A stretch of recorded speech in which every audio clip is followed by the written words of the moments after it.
So through the years, I've bought a lot of perennials and lots of plants.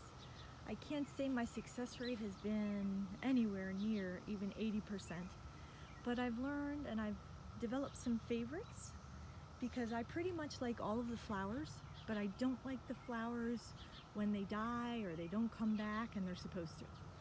So I've developed a little list of some of my favorites. Here is Dianthus or Sweet Williams. They're not exactly the same, but for this purpose I'm going to talk as if they were. And here is some lilies. So lilies, why are they my favorite bulb now? Okay, well, hyacinths smell the best, but lilies seem to reproduce like crazy. You have to actually separate them. And so these guys, they weren't that many. They were spaced apart, but within 3 years, look what they have done. They have just flourished, and they need to be separated, actually.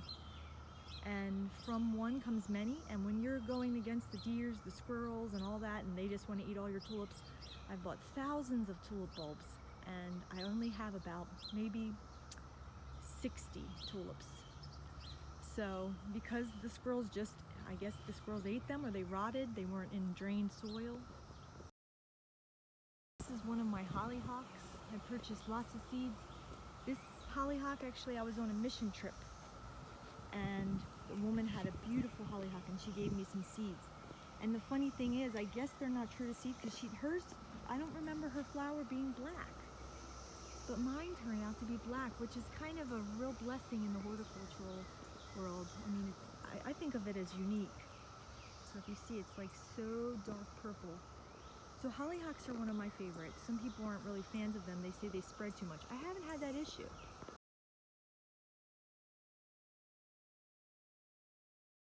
This is lamium, or some would say some kind of dead nettle. It's a cultivated dead nettle. And if you see, it's really, really flourishing. Right now, the flowers look like this. Lamium. This is also a perennial that just keeps on giving and spreads really nice. This is a purple columbine. As you see, the leaves are very easy to distinguish. Here is another one of my favorites in the garden for every year. If you notice, they're in the seed stage. These are Dianthus, and you can see the little black seeds on the top, and they come back every year and they do produce seeds. So they need to be now cut back and then the seeds planted perhaps. So Dianthus are also an excellent investment for getting more flowers in your garden.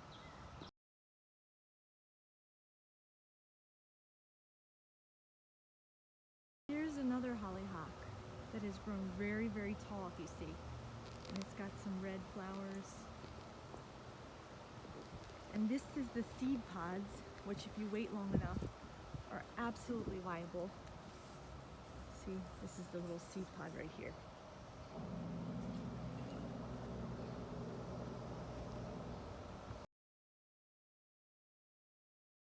Hydrangeas are another favorite of mine. Because of the way that the roots can be separated and how they just seem to come back every year.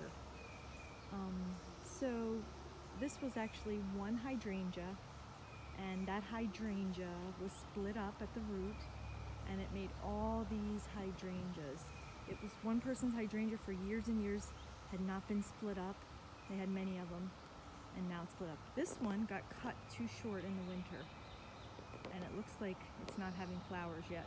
So the debate is still out. I've heard that you cannot cut hydrangeas because they won't flower correctly if you cut them too short.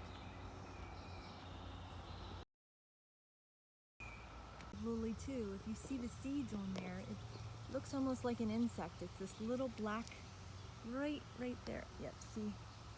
These are also viable, and that's another reason why I like lilies. This is a tiger lily, I believe.